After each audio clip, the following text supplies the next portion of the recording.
Арнамызға енді ғана қосылып келе жатқан көрермендеріміз болса, жаңа ғана тәтті ұйқыларынан оянып, арнаны енді ғана қосып жатқан көрермендерге біз тағы бір мәрте қайырлы таң дей отыра, бүгінгі күні бізде арнайы шақырып отырған қонақтарымыз бар. Жүсіпбек Аймауытов атындағы Қазақ музыкалық драма театрының белді актрисалары Бахаргүл Құрбанова және де Дина Құспан ханымдар бүгін бізде қонақта.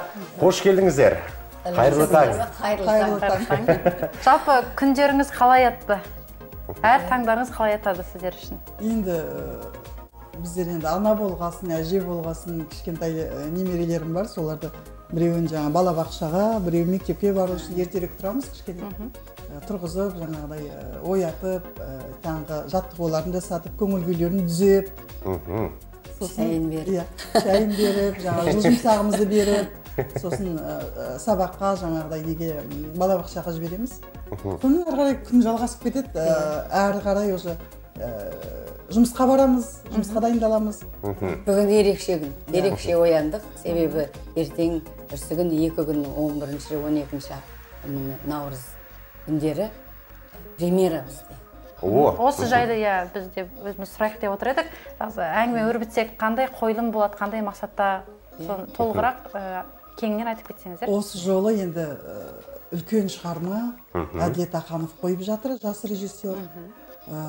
Және біздің басшыларымыздың қолдауымен біз Жидебайға да барып келдік. Сол кездегі жаңағы Зере аналарымыздың ұстап тұтқан нәрселері, Абай атамыздың жаңағы отырған бөлмесі, мұражайына барып, соңғы 10 жыл. Сол заттарды көріп, танысып, жалпы атмосферасына ендіңіздер. Соған еніп, сезіну үшін солай бардық. Біз ұжымға, жаңағы режиссерімізға, басшыларымызға өте рахмет айтам. Бір жағынан, екінші жағынан бүкіл ұжымды осы мерекемен құттықтағым келіп тұр. Өйткені 2 күн премьера, сәттілік тілеймін ойнайтын адамдарға. Енді халық келеді деп ойлаймын, өйткені бұл бізде бірінші рет Абай туралы спектакль қойып жатқанымыз. Сондықтан барлық көрермендерді шақырамыз, келіп көріп, жаңағыдай саралап дегенде енді халықтың талқысынан өтеміз ғой, бәрібір бізді бағалайтын халық қой, қанша дегенмен. Сондықтан барлықтарыңызды осы спектакльді көруге шақырамын. Ұжымға сәттілік, өзімізге де. Дина ерекше, осы спектакльде бірінші рет ондай енді бола бермейді. 2 рөл ойнайды бір спектакльде. 2 образ? Иә, 2. 2 образ, қандай образдар? Аналардың анасы, даналардың данасы дегендей Зере апамызды енді үлгі ғой. Ана, батырда туған анадан, ақында туған анадан демекші. Ана болғасын, енді ана, енді кімді болсын дүниеге әкелетін, тәрбие беретін, сол ана Зерені ойнайды. Сосын Құнанбай атамызда 4 әйел болған екен. 3-ші тоқалы Айғаным. Мен Ұлжан, Абайдың анасы Ұлжанды ойнайды. 3 составтан біз Алжыбек, Гүлжанат деген әріптестерімізбен. Зереде Роза апай. Енді менің түсінуім бойынша 2 образды алып шығу оңай емес. Бір жағынан алдымен шешесінің образын ойнап, кейін әйелінің образына ену деген бұл енді өзіңізге қиын соғып жатқан жоқ па осы? Өте қиын. Өзімде соған енді қалай деп айтсам екен. Алдымда апаларым бар ғой, әуелі ойнайтын, сол кісілерден үлгі алармын деп ойладым. Үлкен енді апайлар бар ойнайтын. Роза апай мен Жиқ апай бар. Сол кісілер ылғи да енді біз ұстаз сияқты алдымызға қараймыз ғой. Өзім негізі ұстазым Шолпан апай Жандарбекова, халық әртісі. Сол кісілердің ойнағаны бар, Бекен апай, Сабир апайлармен, сол кісілермен кішкене жұмыстас болып, сол кісілердің көзін көргем. Сол кісілерді ойлаймын, ойнаған образдарын қалай ойнады, қалай өздерін ұстады деп. Екінші жағынан енді қасымызда жаңа Жиқ апай бар, Роза апай бар. Солар болғасын шығар, бір кішкене қорқа соқтап тұрсам да, атының өзі мысы басады. Мен әлгі мысалы Абылай ханда да ханымды ойнағым, ең қиналған кезім. Сол сияқты Абай десе, ондай тарихтағы әлгі есімді ойнау өте анандай әйгілі тарихта қалған кісілерді сомдау біріншіден өте ауыр, сол мысы басады. Сын көп болады. Сосын оның тектілігін, енді ондай Абайды дүниеге әкелген кісілер, Абайға тәрбие берген ерекше Зере мен Ұлжанды айтады, әсер еткен. Сол жағын қарағанда өте қиын. сын көз болады. Оны әлі де біз әлі оқып, оны бір ай емес, жылдап, зерттеп, ана түсіну үшін олар кім, жанымыздағы партнерларды да мысалы олар туралы да өзіміз ғана емес, мысалы Зере туралы Динамын бір ай ізденіп жатсақ, Олжан туралы әлі де мысалы кім, қанша баласы болды, анау адам кім, бізге ойнап жатқан мысалы Сүйіндік кім, Бөжей кім дегендей бізге кім болады, Майбасар кім, қайнына ма, сондай оның бәрін терең ұғынып, сол адамның кейпіне ену үшін оны алдымен соны талдап іздену. Біз әлі де іздену үстіндеміз. Әлі толық зерттеп болған жоқ. Себебі тарихшылардың ұзақ зерттейді, әуезовтің өзі 20 жыл жазған Абай жолы енді бұл дүниежүзілік қорға енді дегенде, онда мына 100 әйел образы бар екен Абай жолында. Соның ішінде міне ірісі бар, Зере, Олжан, нелері бар, жары бар, Сүйген, Ділда, Еркежан, Тоғжан қол жетпей кеткен. Сонда аналардың енді керемет критиктердің жазғаны бойынша енді ол кісінің керемет аналар бейнесін осы Абай жолында керемет енді жазып суреттеген шолпыларының сылдырына дейін сол сияқты мұны аналардың да бейнесі керемет толығымен ашылған. Енді Абай жолын оқып келгендер болады. Абай жолынан бөлек Рамазан Тоқтаровтың жазған осы Абайдың жұмбағы романын оқып келгендер болады. Ол жерде енді өзіңіз айтпақшы, енді сын қатты да болуы мүмкін. Оған енді өздеріңізді сынға қалай дайындайсыздар? Мысалға, өнер адамы үшін ол енді сын өте ауыр қабылданатын дүние. Тарихшылар өздері бір-бірімен пікірталас не қылып жатады ғой. Пікірталасып та қалып жатады. Дей тұрғанмен әркім кітапты оқыған кезде әртүрлі образы елестетеді. Әркім әрқилы образ көреді. Дұрыс айтасыз. Сол тұста. Қанша дегенмен енді ол Абайды тәрбиелеп өсірген кісі өте сауатты болған. Біздің ата-бабаларымыз ол кезде өте сауатты болған, дінді білген. Осы қара сөздерінің өзінде де біздің алдымыздағы ұрпақтар бәрі білген шығар, жақсы білген шығар. Бізден кейінгі мына жастар қазір білмейді ғой деймін. Өйткені Абай жолының өз алдына қара сөздерінің өзінде көп нәрсені айтады. Оны жеткізіп айту, міне білдім, зерттеп, міне болдым, толдым деп айту мүмкін емес. Өйткені ол үлкен нені талап етеді, дайындықты талап етеді, ойнаудың өзі де күрделі қиын. Жас ұрпақтар оны білу керек. Өйткені енді үлкенге де кішіге де бүкіл адамзаттың Абайы дейді ғой. Өйткені оны жалғыз біз өзіміз қазақ мақтанамыз Абай атамызбен, біздің жаңа атамыз деп. Ол мен айтар едім адамзаттың Абайы. Өйткені бүкіл дүние жүзі мойындады. Айтатын әңгімесі, өзінің басынан өткен бүкіл жағдайдың бәрін тасқа басқандай қылып бізге айтып тастап кеткен. Басқа, мен айтар едім тіпті басқа дінге түсіп кеткен адамдарға да, мысалы, Абай атамызды оқып білу керек. Біздің ұлттық қасиетіміз, айтады ғой, ұлттық бүкіл жазылған жаңағы әңгімесінің бәрін оқып қайта қарап шығу бастан аяқ мүмкін емес, бірақ сонда да болса қарап біз соны зерттеуіміз керек, білуіміз керек, жастарға айтуымыз керек өсиетті. Өйткені үлкен апа әжелерімізден үйренгенімізді тәрбие жөнінде бізге керек. Өйткені ол біз ұлттық мынау қадір қасиетімізден айырылмауымыз керек. Ол бізге керек. Біздің кім екенімізді, қайдан шықтық, жет атамызды білген сияқты мысалы. Біз ұлтымызбен өзіміз мақтануымыз керек, мақтан тұтуымыз керек. Әрі бүкіл дүние жүзі мақтанып, соны мойындап отырғаннан кейін солай болу керек деп ойлаймын. Жастар туралы айтқым келеді, білет деп ойлаймын. Себебі мына жыл сайын мен мектепте баламнан енді байқадым. Жыл сайын Абайдың 80, 180 кім қанша не қылады, сосын қыздар сыны Баян Есентаевада өткізетін керемет сол хабар. Міне бүгін ғой деймін ол кісінікі де. Ана қыздар сынына қатысқанда жай емес, қазақ аруы. Онда Абайдың ана бірінші орын алған мысалы жатқа, мектептен де көрдім мен солай, жатқа мысалы бір өлеңнің басын бастайды, әрі қарай жалғастырады. Сондай 80-100-ден асқызып, жоқ жыл сайын болады мектепте. Жылда болады Абай оқулары, анау амфитеатрда өтеді екен сол жерде, Жидебайда. Керемет мысалы.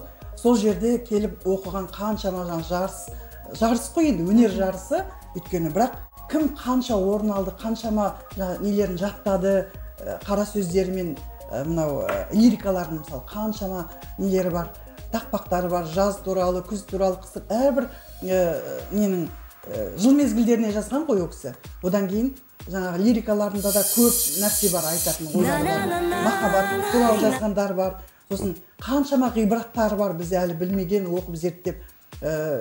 Жас кезімізде оқыдық қой мысалы Абай жолын. Ол басқа уақытта басқаша. Институтта оқып жүргенде оқығанымыз басқаша. Қазір тіпті бөлек ол. Әрине бұл тұста енді көзқарас әртүрлі болады. Әр кезде, әр кезеңде оқығанда енді әртүрлі әсер етеді, ой толдығады дегендей.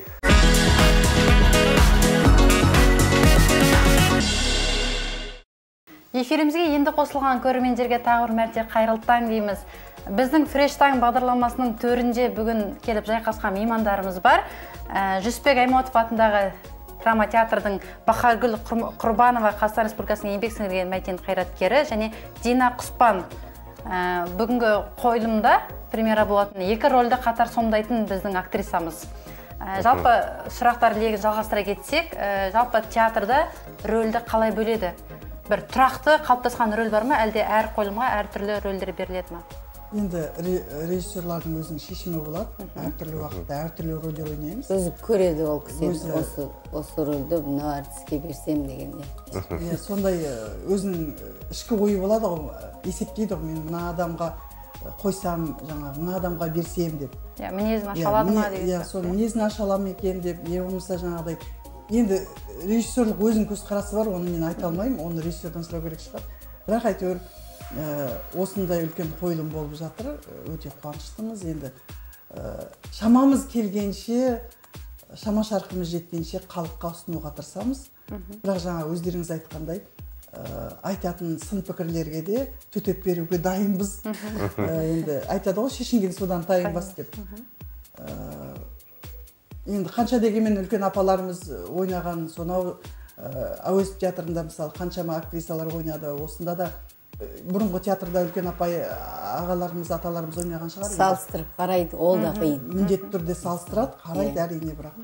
Дегенмен енді ана деген бірақ ауыз сөз, енді ананың мейірім, ананың балаға деген не бізге енді көрсететін сол ғой. Тәрбие сол кездегі бір-біріне мысалы Зере мен Ұлжанның қарым-қатынасы жақсы болған екен ол кісілердің. Кешірім сұрайын, дәл қазір бізге қоңырау түсіп отыр студиямызға. Тыңдап тұрмыз. Алло, тыңдап тұрмыз сіз. Қайырлы таң. Мынау мерекелеріміз құтты болсын. Мен мынау Абай мектебінде оқыған әжелерім еді міне. Абайдың кітабын оқыған. Содан көп жақсы едер алған. Мына сіңілдерім айтарым. Істеп атқан еңбектері жемісті болсын. Рахмет. Жолдастарымен бірге жүріп өмірді қызықтап, осылардың енді бұрынмен осы театрдан қалмаушы едім. Қазір енді 80-нен астым, тек мына телевизорын қуанып, осыларға батамды берейін. Бала-шағасын қызын көріп, немере шөбере тәрбиелейсін. Мен немере шөбере шөпшек тәрбиелеп отырған 80-нен асқан әжемін. Жас күнімде театрды жақсы көруші едім. Қазір жүре алмаймын, жолдасымен де барушы едім. Сол үйден тыңдап, осыларға қуанышын білдірейін деп, құттықтайын деп отырмын. Мынау 8-ші март мерекесі де құтты болсын. Үйде қосақтармен қоса қарып, балапандарының қызығын көріп, немере шөбере шөпшек, мен шөпшек көріп отырған әжемін. Мына Абай мектебінде оқыған әжелеріңмін. Шыға алмаймын театрға баруға, құттықтайын сіңілерімді. Рахмет. Ойнаған ойындары күшті болсын, жақсы болсын. Бармасам да үйде көріп, міне қызықтап қарап отырмын сендерді. Амин. Жақсы, рахмет сізге үлкен. Театрда кездескенше, театрда жүздескенше. Аман болыңыз. Үлкен рахмет, үлкен рахмет. Сіңілерім ойнаған рөлдері тек күшті болсын. Абай атамыздың міне бәйбішесінің, оның барлық ақылы міне балаларға үлгі болып, мына кейінгі балаларымыз үйренетін болсын. Енді олар әлгі орыс жоқ неткесін аса түсінбейді. Мен өзім түсіндіріп айтып отырамын құлым. Ал сау болыңдар, еңбектерің жемісті. Жақсы, сау болыңыз, рахмет сізге үлкен. Бата берейін құлымдарым. Аман болыңыз. Міне көрдіңіздер ме, қандай керемет көрермендер де келеміз деп отыр. Баталарын да беріп жатыр. Қуаныштымыз, рахмет. Ел арасында енді өте танымал жандарсыздар, былайша айтқан кезде осы Павлодар өңірінде десек те болатын шығар. Енді міне хабарласып, сіздерді танып қойып жатып, хабарласып жатқан көрермендеріміз бар. Жалпы енді өздеріңіз осы театрға келген кезде ең бірінші бастаушылар өздеріңіз болдыңыздар. Жалпы осы уақыт аралығында театрда бір қызықты оқиғалар болды ғой. Сол ең бір күлкілі бір сәтті айтып өтсеңіздер, шынымен де біз көрермендермен бірге бір позитивті көңіл күймен отырайық дегеніміз ғой. Күлкілі жағдай дегенде есімізге түспей жатыр қазір. Енді гастрольдерге шықтық қой. Сахнада да болып жатады. Осында біз келгенде үлкен ата бізбен істеді, аға, енді ата ол кезде бізге Қадырхан ата.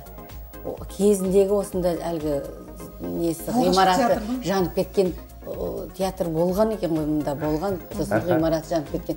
Сонда істеген кісі екен, жалғыз. Сол кісі дауысы бәрі керемет. Сол қызық кісі, үлкен кісі ғой, қызықтаймыз. Біз онда жаспыз 20-дағы. Ол кісі сонда сахнада мынандай станоктар ғой. Сон тұрады Ақан серіде. Ол кісі Ақан серінің әкесін ойнады. Қорамсаны. Сосын Қорамсаны ойнап тастайды да, ол кісі қайтадан массаға шығады. Шапанды өзгертіп, қайтадан шығады да. Сонда мынау станокта көрмей қалған ғой, артының не екен, үлкен станоктың. Былай құлады. Байқамай қалып, аяғын басып қалып, құлап кетіп, жыбырлап артынан кетіп барады. Ең серьезный сахна деп Сейтжан ойнайды. Ол кісі түрді бермеу керек қой. Теріс күлмеу керек қой. А біз енді қыздар поклонда былай енді бас төмен күлген берінімізді бәрі істеп тұр ғой. Ана кісі қайта халыққа теріс қарап, не дінмен бол, не жынмен бол деп теріс қарап Хазірет солай сөз айтпай сөйтіп ол кісі бұрылып тұр. Енді менің сахнам масқарай деп шығатын сахнада тағы да сол кісі бүйтіп жүгіріп келіп, көрмей қалып, несіне шапанына сүрініп қалып, енді ана кісіні көріп күлмеуім керекпін, масқарай деп шығуым керек. Сен үлкенге күлдейді ғой, қызықтайтынымыз. Күлкімді тия алмайым, Сансыбай аға мені шымшиды. Күлме дейді. Күлкі қысып баратыр, сөзімді әзер айтып тұрмын.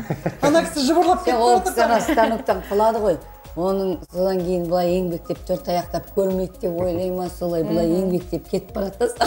Оны сөйтіп көріп тұр ғой. Үлкен кісілер қызық. Жақсы кісі, сол бұрынғы театрда істеген, ақкөңіл, жақсы кісі болды. Кезінде сол бұрынғы театрда істеген ғой. Керемет жақсы көрді. Ақан сері Ақтоқтыра сол Қорамсаны ойнады ол кісі алғашқы. Алдаркөсемен, сосын бізге Алдаркөсемен гастрольдерде Шығайбай Мұхтар аға ойнайды. Розтатет Алжыбек, Саңырау Сақалсынде ойнады. Ол бәйбіше біреу тоқал қыздарын, сон сөйтсе қақалатын жері бар, не бер десе, олар күрс етіп ұрады да, сосын қыз екі сақланың екі сыртында қашып кетеді. Сосын не біткенше сосын қуады. Олар кәдімде ұрып бұлай құлатып қояды.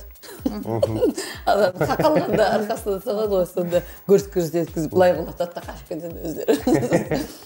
Сондай бір-біріне әртістердің қалжың нелері болады.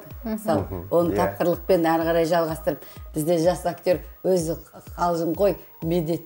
Мен неде қалжыңдаймын, қайным деп Майбастарды ойнайды. Ол жанға інісі болып келеді екен.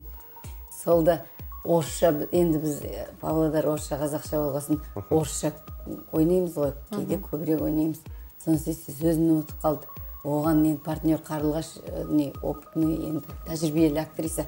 Медеттің сол әлі күнге дейін күлеміз, сөзін ұмытып қалды. Ой, бабка, не дейді?